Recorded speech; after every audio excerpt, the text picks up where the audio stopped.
This is Andy Purewal for Boxing News. I'm joined by Regis Prograis over Zoom. Regis, good to see you. How are Same you doing? thing. How's life treating you? All good, man. Life good. Can't complain, not doing nothing. All right, go ahead, go put that back. Just dealing with these kids right now. They all started school and stuff. I just got one more little one out right now. But yeah, everything good, man. Regis, actually remember, it was probably all of 2 days before the fight with Jack Catterall was delayed. I saw you put a tweet out saying how much you miss your family, you miss your kids, and obviously the fight hmm was postponed. When kind of you consider the stage you're at in your life, you have a young family, and then a fight gets delayed when you've spent X amount of weeks away, how difficult is it to kind of get over that and that time away from home? Yeah, man. It's well actually, so at that time my family they was in Brazil. They went on vacation. They went on summer vacation in Brazil. So I was in Vegas, man. I was training so hard in Vegas. And my kids, my family, my wife, they all went to Brazil. Wait, all right, go back.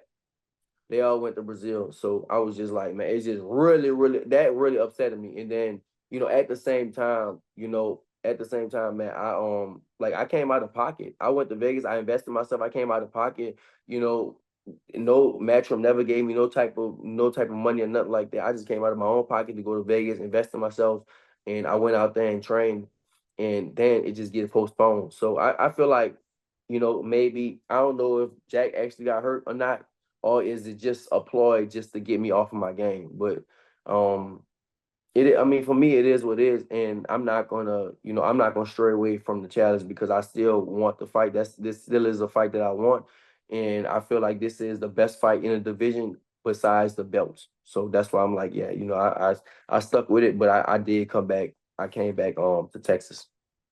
How much did kind of that thought go through your mind if whether or not Jack was genuinely hurt? I mean, for a little bit, I definitely thought, maybe a little bit. Maybe he's hurt, maybe he's not. I don't know. Or maybe it's just I don't I mean, sometimes it like at first it did get like, get in my head a little bit that maybe he was, maybe he wasn't, but it's like, man, at the same time, it's like, man, it doesn't matter. If they postpone it, that's cool. Let me just wait for the date and I'll get back to it. And for me, I continue to train every single day, no matter what, because I'm not really you got to realize I'm not really training for Jack Catterall. I'm training to be a champion again. So no matter what happens, no matter now this time if he wasn't hurt, now this time if we in camp and he really gets hurt, then they just have to find me somebody else. They're gonna have to find me a replacement because I'm not training specifically. I mean, I'm training specifically for him, but I'm training to be a champion again. So that's why I keep my same routine because I'm gonna be a not want, I'm gonna be a champion again. How did kind of a delay alter or change maybe your preparation? Because I imagine you was kind of really starting to get into the middle and the hard weeks of camp, if you will. I was in no, yeah, I was. I was in real hard training. I was in real tough training camp. I was training 3, 4 times a day and real tough training camp out there in Vegas. But now obviously, I'm not I'm a I brought it down a notch. I'm still gonna train and stuff, but I'm not gonna train as hard right now because I'm not gonna peak I'm not gonna peak so early. And that's I feel like, that's a mistake I made last camp, with the Haney camp. At first, like usually I do like a 6 to 8 week training camp. And with the Haney camp, I did a 4 month training camp. So it was like double that time. It was way, way too long for me. And because, they did the same thing. At first the fight was supposed to be in October, the end of October, and then they pushed it to December.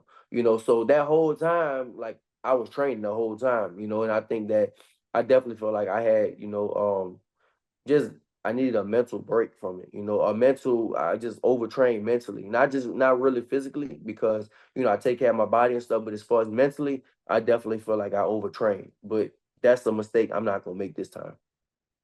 After the Haney fight, I think a lot of people were surprised by just how much success he had. And obviously, those questions then, what more does Regis Prograis have? Is he kind of Right. at the back end of his career now? hmm Do you understand those questions? Have you had to question yourself at all since the Haney fight? Of course, I definitely question myself, and you have to question yourself and see if you still have it. And it was it a mental thing or was it a physical thing? And for me, it was definitely a mental thing. It wasn't physically because I go back in the gym and I do all the same stuff, and I'm on fire in the gym. Sometimes I'm back on fire. I was in Vegas training, and I was working with these guys out there, these real young. I'm talking about. I mean, I'm working with guys that's like really good. and I mean, way younger than me. And I'm like, damn, you have to think like, do you still have it? And I'm like, shit, I really still do have it. So what was it? Was it mental or was it physical? And it was a mental thing. It definitely wasn't a physical thing. I can still do all the same stuff I've been doing. Like basically, I feel stronger and I'm faster than I was when I was 28 and I'm 35. But mentally, it was just like, it was like I said, it was a mental thing. Do you think Jack Catterall's looking at you and taking this fight on the back of that Haney fight, maybe thinking you can't produce what we saw a few years ago? Hopefully, hopefully he is looking at that. Oh, I hope him and Sam Jones is like, oh shit, I'm gonna get it. If he's like Haney, if he fights like Haney, I'm gonna get him like that. So, hopefully so. Hopefully, they want me to come out like that, but it's not gonna happen. Regis, we know you're somebody who doesn't shy away from letting your hands go. You like to have those kind of aggressive matchups, but Jack Catterall isn't necessarily a fighter like that. It's not something that we've seen from him. Maybe in spurts during the Josh Taylor rematch, but yeah, he's more so his back foot slick, southpaw himself. Mhm. Stylistically, why do you feel like it's a good fight for you? I mean, I think any fight is a good fight for me stylistically. I mean, I just know that well, for me, listen, I feel like I fought better. I fought better competition. We can say all we can say, I fought bigger punches, I fought better boxers. I beat better boxers, I beat bigger punches already. Like if you look at like I mean, I just did an interview and I said, man, look at my resume, all the way from Amos Cohort to Abel Ramos to Julius Sandango to Joel Diaz to Terry Flanagan to Career Relic, to Josh Taylor, to Zapata, to Ivan Redcatch. I mean, like Herrera, look at my resume. Like he doesn't have a resume like me. You just look at that, like what out of those fighters, is he better than, I mean, he might be better than some of those fighters, but is he better than all those fighters? Absolutely not. Is he a bigger puncher? For sure not. So I know that. I mean, I just look at it like that. I'm not really even looking at a styles thing, a styles type of fight. I just look at like, is he better than me?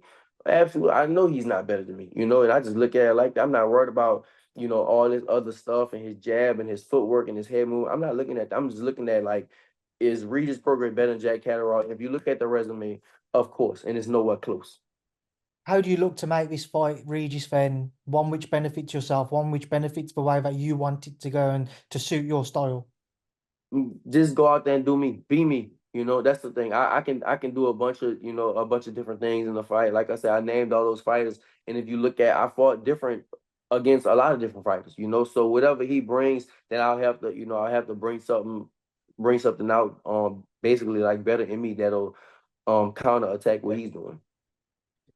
Jack's never somewhat been hurt in a fight, but there have been moments where maybe he's been caught and it's been a bit of kind of a rocky moment, if you will, and people have kind of questioned how is he going to react to that. Do you see this fight going the distance, or do you look at Jack as somebody who you will stop? I I feel like I could, I maybe can stop him, but at the same time, I'm not gonna really look at it like that. I just feel like I'm just go out there and do me. If I catch him, I catch him. If I don't, I don't. When I fought Zapata for the belt, I didn't, my all my coaches believed I was gonna stop him, but I didn't know if I was gonna stop him. And I was just like, I went out there and just did me, and that's the main thing I have to do. I have to just go out there and just do me and be me and produce what I've been producing. And listen, if I do the things I've been doing, if that Regis comes out, I have no trouble. Regis, obviously, you have those past frustrations when you fought in the UK against Josh Taylor previously when he went to the cards. Is that on your mind at all going into this fight? It's like yes, but it's like it can be on your mind, but at the same time, I just don't want to let it be on my mind like that. I mean, I think I'll have the best representation to not let that happen, basically. This time. But listen, I'm gonna go out there and do me. Like Jack has to worry about me for 12 rounds. That's a long time to be in the ring with me. I know that somebody's that's gonna come at you or whatever I'm gonna do. That listen, that's a long time. So I'm not really I'm not really worried about it too much. You mentioned obviously the ambition to get back to world title fights, and nobody over the last since kind of all the titles were vacated by Josh Taylor. They've all Nobody's really kind of stamped their authority on the division. They've all kind Hmm. of swapped hands. Obviously, we saw Devin lose to Ryan. Hmm. Obviously, everything that's happened since then as well. Liam Paro beat Sabril Matias. Not many people expected that. Teofimo's come up and he's world champion now. Valenzuela beating Isaac Cruz recently. Is it a surprise to you that there hasn't been maybe one dominant figure in the division? It's not a surprise. I mean, it's boxing. Boxing is just like that, man. Boxing like the stock market. You just never know what stock is really gonna hit right now. You know, you just don't know. But for me, and that's why this fight is important because you got two high level guys and they fighting each other. So this will determine. I feel like this will determine who's that guy in the division. I really do. I feel like this will determine that person because everybody Tio. You can say Tio, but you can't because Tio look like shit. He been looking like shit. He been fighting. He been looking like shit. He hasn't been looking good. Haney. But Haney beat me, and then Ryan beat Haney. And there was everybody was saying, "Oh, Matias." Then Liam Paro beat Matias, and now it's Pitbull, and Pitbull just he just lost. So it's no really that guy in the division. So after this fight, I do feel like it's gonna be that guy in the division, and it'll be once again. I did it already. I've been that guy already before twice, so it just like it just makes sense to be me again. That's all. Looking at a route to world titles, and let's just say, kind of, you stuck with a theme of matchroom, and I'm not saying it would happen, but you've said, to say if Jack was to pull out again, you'd want them to find you another opponent. Don't imagine a world title fight could be pulled together on such short notice like that. But Liam Paro's obviously with Matchroom, a fight there that's of interest to you. And what did you make of his victory against Matias? I mean, I it's like, man, I wasn't that surprised. When I was watching the fight with Liam Paro, it was the same night as Javante and Frank Martin. So I was in New Orleans at the time by one of my friends' house, and everybody was watching. Obviously, everybody was watching Javante fight, but I was glued in on that because I thought that I was gonna fight. The word that everybody was giving, they told me was like, I'm gonna fight Matias next. So I guess I was kind of overlooking Pyro too, but I wasn't really. One of my friends said that Pyro was going to beat Matias, and I was like, man, And then he won, and I was like, all right, well, I guess I'm not fighting Matias no more. I guess I'll fight Liam Pyro. All right, cool, let's do that. And so my team, we reached out to Eddie. All right, what about Liam Pyro? And Eddie was like, that's not gonna happen. You're not gonna fight Liam Pyro. I was like, why not? Why wouldn't I fight Liam Pyro? I thought that. Listen, when I was a WBC champion a year ago. And they told me that I was going to fight Liam Power in New Orleans. He was going to fight me. I was going to give him the shot. So why not he give me the shot? It don't make sense. So, but they told me, nah, it's not going to happen. You got to do something else. So all right, I was like, all right, whatever. So as far as the Liam Power thing go, I mean, listen, I feel like maybe I am too hard of an opponent for him right now. But I feel like maybe one day in the future we could fight. But I don't think I'm pretty sure I don't think it'll happen right now. I mean, listen, he just beat Matias, which was a big upset. Even in Puerto Rico, he did all that stuff, and he does deserve. He deserves something big. So I mean, I don't know what's gonna happen with him next, but he does deserve something big, and hopefully he can get that, and then maybe after that, me and him can fight. Yeah, I was going to say, do you think a win against Jack Catterall tees up a fight, or certainly makes it a bit more interesting, the potential fight between you and Liam Paro? Yeah, yeah, for sure. I think so. Yeah, for sure. And I think after that it'll lean towards that. After the Jack Catterall fight, I definitely should be fighting for a world title again. No matter if it's the thing is, I think me and Jack Catterall are supposed to fight for like eliminator for the WBO. So that leads to Teofimo Lopez. So after that, it'll probably be him, but he's with top rank, and then we were Matchroom, so maybe him, Matchroom, whatever. I mean, listen, I'm for me, I take it one fight at a time. I just know that I'm gonna be a champion again, but right now, just take it one fight at a time. So right now, get past Jack, and then figure out what I gotta figure out.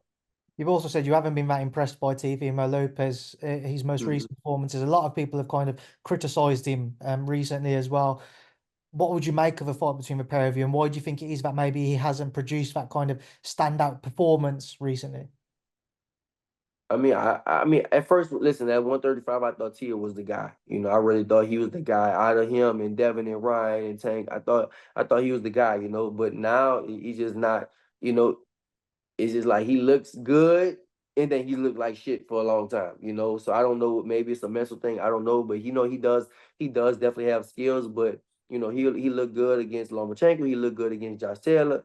And then after that, he just kind of looked shitty. He looked bad. He got dropped by Sandor Martin. He looked bad against Ortiz. He looked bad against Claggett. So he been he looked he looking like shit. So maybe we'll see. Maybe I can get a fight with him or something. Just want to get your thoughts as well on Valenzuela's victory against Isaac Cruz. What did you make of that win? It was a big victory for him. I'm happy for him. I don't really know him personally, but he's friends of friends that I know in LA and stuff like that. I mean, I'm happy for him. I definitely think um it'll be not a easy fight for me between me and him, but I'm happy for him. I actually wanted the pit bull fight. That's the fight I wanted too. And it's like, damn, he lost too. God damn, can I get a fight? But can I get a champion? But they all losing. So but I'm happy for him, man. And you know, I don't think that me and him will fight, but if we do, then that'll be a good fight. Do any of those fights still appeal to you, even though they lose? I.e., so Isaac Cruz, let's say if PBC were to reach out to Matchroom, do you think it would be a fight which would still interest you despite that loss? I mean, I'm not listening as far as it's a big money fight. I think for sure, I definitely still fight him, of course, but I want to get back to the belt. That's the thing. So we all have to balance everything. We have to balance how much money or is it the belt fight? For me, it's more about legacy. I mean, listen, I have money and I have invested in it, so that's cool, but I want to be a champion again. And then the belt leads to money anyway. So um but like I said, it all depends, man. It all depends on what they will offer me for whatever fight. Just before we wrap this up, some fights I want to get your thoughts on. Obviously, Terrence's victory against Israel Madrimov. Did you see it as Mhm. close as what some people suggested? I think it was close. I still thought Crawford won, but I did see it close. But I was there at the fight, so I seen it live. So live is always a little different than watching on TV. But I definitely thought it was I thought it was a close fight. A lot of people kind of suggesting what's next for Crawford. We've seen Turki Al-Sheikh mention the Canelo fight won't happen now, but Boots' name's been mentioned. Let's say we get Boots and Bud at 154. How would you see that one playing out? That's a tough fight. That's actually a tough fight for both guys. That's really a tough fight for both guys. I mean, the only Um, I still lean more towards Crawford because I think that it's a different type of style. And so I have training partners and they spar with both of them. And they said, man, they both of them good. But Crawford is a little stronger. Just a little bit. Boots, they said, man, Boots is fucking super good. Everything they was doing, Boots figured it out. Boots is amazing. He's real good too. But Crawford just a little stronger. Um, but man, like I think by the time if they fight, I mean Crawford is 36, 37 now. He's getting a little older.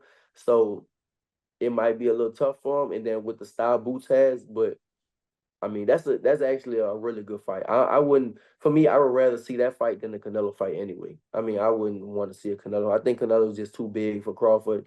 Crawford has a good style and stuff, but at the same time, man, I don't think he's gonna be able to hurt Crawford. I mean, look at Madrimov. It's looked like he couldn't really hurt him. He was hurting a lot. He knocked everybody out at 147, but at 54, it's different. But man, Canelo is a whole different monster, and I never thought that. For a long time, I never thought that he could beat somebody like a Canelo. But Boots, man, that's a good fight. That's a real good fight. That's a fight that I know everybody in the boxing world would definitely want to see that. It's just about the other type of fans. But that's a real good fight for both guys. What do you make of Canelo Berlanga? I think it's an easy fight for Canelo. I think it's an easy fight. Berlanga is, I mean, I think he's very limited. He's okay, but he's very limited. You talk about Canelo, man. Canelo is I mean, for me, you always gotta look at the mindset, man. Look who Canelo fought. He fought Triple G 3 times. He fought Bivol. He fought Kovalov. He fought James Kirkland. He fought Irland Lar. He fought Floyd Mayweather. He fought Cotto. I mean, now you talk about Edgar Berlanga. Come on, man. It's like it's a big difference. It's just a big in the resume. It's a big difference, and I just think that even with that being said, Berlanga still hasn't fought on that stage before. You talk about Canelo. Canelo is the biggest between him and Tank. They the biggest in the sport. So you talk about the stage they gonna fight on. Those lights they different. When you get under those lights and then you got a few looking across the ring. You see Canelo. It's like God damn. You know what I'm saying? It's a difference. So I just don't see it. I don't see it. I can't. I don't see him. I don't see him beating Canelo. On September 21st at Wembley, we have Anthony Joshua, Daniel Dubois up at heavyweight. Regis, do you have an opinion on that? Um. That's a pretty even fight, to be honest. I think that's a pretty even fight. I mean, I think both of them. Yeah, I think that's a pretty even fight. I would lean more towards Andy Joshua, but Daniel Dubois, he's good. He's came back and stuff like that. So I think it's definitely a great fight. It's a real good fight. But it's definitely a pretty even fight. Any guy can win that fight. And final one from me, Regis. We have an undisputed light heavyweight title fight on October 12th between Artur Beterbiev and Dmitry Bivol. Who comes out on top? I think Beterbiev.